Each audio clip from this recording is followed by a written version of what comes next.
你有没有上着课时突然觉得肚子好饿啊？什么声音？谁放屁了？不是我。其实是我没吃饭饿得肚子叫，嘿，好尴尬啊。肚子饿了为什么会咕咕叫？胃里没有食物的时候，胃液仍然在分泌，人会觉得饿，就会给大脑发消息。有没有汉堡、炸鸡、红烧肉？馒头也行啊。大脑收到饥饿的信号，就会刺激胃分泌消化液。收到，吃的马上来了。这时如果没有东西可吃，胃会以为是自己没有表达清楚，就加强收缩力度。快点呀，我要嘎了！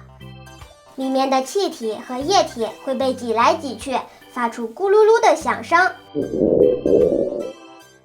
大家有没有发现，有时候饿过了头，肚子就不会叫了，也不想吃东西了？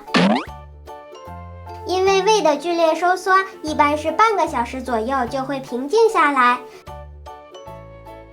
这时就感觉不到饿了，但并不是不饿了。闻到美食的味道刺激了唾液的分泌，胃以为有好吃的来了，又开始分泌胃酸，疯狂收缩。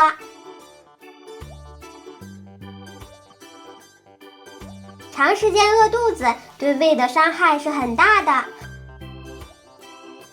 没有食物，胃酸会对胃黏膜造成损伤，所以我们一定要按时好好吃饭哦。